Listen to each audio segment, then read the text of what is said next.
Pilot उड़ाएंगे Congress का plane. MP के उपचुनावी मैदान में क्या कांग्रेस जीतेगी? सियासत का खेल। नमस्कार, आप देख रहे हैं एमपी न्यूज। आपके साथ मैं हूं नम्रता बुंदेला। एमपी न्यूज के खास कार्यक्रम में आपका स्वागत है। मध्य प्रदेश में होने वाले उपचुनाव दिन बीतने के साथ साथ बेहद दिलचस्प होते नजर आ रहे हैं। हर बीते दिन के साथ एक न एक चौंकाने वाली खबर उपचुनाव को लेकर सामने आ ही जाती है। और अब मध्य प्रदेश के पूर्व मुख्यमंत्री कमलनाथ ने कांग्रेस आलाकमान से मांग की है कि एमपी में उपचुनाव प्रचार की कमान सचिन पायलट और प्रियंका गांधी वाड्रा को सौंपी जाए। हमारे संवाददाता शार्दुल राठौर इस वक्त हमसे जुड़े हुए हैं। शार्दुल, आखिर वो क्या कारण है कि किस वजह से पूर्व मुख्यमंत्री कमलनाथ ने सचिन पायलट और प्रियंका गांधी वाड्रा को एमपी के चुनाव प्रचार की कमान सौंपने के लिए ये मांग कांग्रेस आलाकमान से की है? बिल्कुल अमृता, अधिकतर चुनाव में हमने देखा है कि स्टार प्रचारकों की मांग हमेशा होती आई है। हमेशा जब जब भी चुनाव आयोजित होते हैं और चुनाव के दौरान स्टार प्रचारक या फिल्म स्टार या फिर ऐसे नेता जिनका दबाव प्रभाव अच्छा जो मतदाता है उनके बीच में रहता है, ऐसे नेताओं को बुलाया जाता है। इसी कड़ी में मध्य प्रदेश के जो पूर्व मुख्यमंत्री हैं कमलनाथ, उन्होंने अपनी पार्टी के आला कमान को पत्र लिखा और पत्र में मांग की है कि मध्य प्रदेश में होने वाले 28 सीटों पर जो चुनाव होना है, उपचुनाव, उनको लेकर कहीं ना कहीं इसी रणनीति बनाई है कि स्टार प्रचारक को बुलाया जाए। उन्होंने दो नाम भी सुझाए हैं, जिसमें एक नाम प्रियंका गांधी का है और दूसरा नाम सचिन पायलट का है।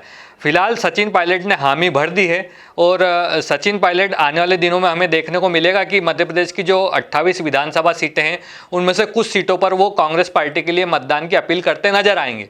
अब बात की जाए कांग्रेस की, जो प्रियंका गांधी है उनकी, तो उनको लेकर अभी तक संशय बना हुआ है, वहाँ से अभी उनकी स्वीकृति आई नहीं है। तो सचिन पायलट का जो चयन किया गया है उसका कुछ कारण हो सकता है। मैं बताना चाहूँगा कि जो सचिन पायलट बेसिकली राजस्थान से आते हैं और राजस्थान में उनका अच्छा दबाव प्रभाव है, तो उसी को ध्यान रखते हुए जो ग्वालियर चंबल क्षेत्र की जो 9 विधानसभा सीटें हैं वहाँ पर अधिकतर जो वोटर हैं वो गुर्जर समाज से आते हैं और सचिन पायलट गुर्जर समाज में अपना अच्छा प्रभाव रखते हैं। तो ऐसे में सचिन पायलट को उन 9 विधानसभा सीटों पर चुनाव प्रचार के लिए उतारा जा सकता है और चुनाव प्रचार के दौरान जो गुर्जर समाज के वोटर हैं, वोट बैंक के, उनको अपनी पार्टी की तरफ प्रभावित करने में कांग्रेस सचिन पायलट का उपयोग कर सकती है। तो ये कहा जा सकता है कि सचिन पायलट जो है कांग्रेस के लिए प्लेन उड़ाते मध्य प्रदेश में नजर आएंगे और कांग्रेस को जीत दिलाने में कहीं ना कहीं मददगार साबित होंगे। ये देखना होगा। जी बिल्कुल शार्दुल, लेकिन जहां कमलनाथ ने तो सचिन पायलट को बुलाने की मांग कर दी है, अब हो सकता है क्योंकि सचिन पायलट को अभी आलाकमान की ओर से औपचारिक निर्देश प्राप्त नहीं हुए हैं, लेकिन हो सकता है कि निर्देश प्राप्त हो जाए, सचिन पायलट मध्य प्रदेश में आ भी जाए।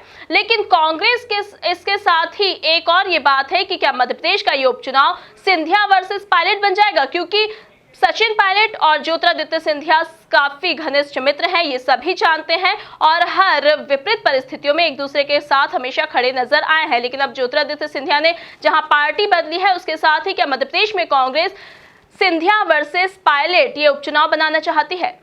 बिल्कुल, ये देखने को मिला है पिछले दिनों भी हमें कि सचिन पायलट जो हैं वो पार्टी से बगावत करने की स्थिति में आए थे और कुछ ऐसी खबरें आई थी मीडिया में कि वो कांग्रेस छोड़कर बीजेपी का दामन थाम सकते हैं। ऐसे में पूरा डैमेज कंट्रोल जो चलता रहा 2-3 दिन तक, उस डैमेज कंट्रोल के बाद सचिन पायलट ने प्रेस कॉन्फ्रेंस लेकर घोषणा की कि मैं कांग्रेस के साथ हूँ और सदैव कांग्रेस के साथ रहूँगा। ऐसे में अगर दोस्ती ज़्यादा महत्वपूर्ण है या पार्टी ज़्यादा महत्वपूर्ण है, ये देखने वाली बात होगी। आने वाले दिनों में अगर सचिन पायलट को मैदान में उतारा जाता है तो वो मैदान होगा ग्वालियर चंबल का क्षेत्र, और ग्वालियर और चंबल के क्षेत्र में देखा जाए तो सिंधिया का भी अच्छा दबाव प्रभाव है। और आपने जैसा बताया कि दोनों की मित्रता है, तो मित्रता को पहले देखा जाएगा या पार्टी को पहले देखा जाएगा, ये आने वाला समय ही बताएगा। तो सचिन पायलट का अगर चयन किया है पार्टी ने और सचिन पायलट को मध्य प्रदेश के उपचुनाव मैदान में उतारती है, तो इसका कांग्रेस को फायदा होगा या नुकसान, ये हमें आने वाले दिनों में देखने को मिलेगा। जी बिल्कुल, तो जहां राजस्थान के जब विधानसभा चुनाव हुए थे उस दौरान सचिन पायलट का काफी प्रभाव देखा गया था और इसी प्रभाव को देखते हुए अब कमलनाथ ने फैसला लिया है। एमपी की कांग्रेस पार्टी ने यह फैसला लिया है कि सचिन पायलट को ग्वालियर चंबल में जो 9 सीटें हैं, वो जो गुर्जर बाहुल्य सीटें हैं, वहां पर भी सचिन पायलट का प्रभाव जमाने के लिए ही सचिन पायलट को मध्य प्रदेश में लाने का फैसला किया है कांग्रेस ने। अब देखने वाली बात होगी कि अब वाकई में सचिन पायलट कांग्रेस पार्टी की नैया के खिवैया बन पाएंगे या नहीं। ताजा तरीन खबरों के लिए आप बने रहिए हमारे साथ, देखते रहिए एमपी न्यूज। नमस्कार। एमपी की नब्ज, एमपी का हाल, मध्य प्रदेश की हर खबर एमपी न्यूज टीवी के साथ। लगातार खबरों के लिए सब्सक्राइब करें हमारा YouTube channel MP news TV. Latest updates के लिए बेल आइकन दबाना जरा भी न भूलें।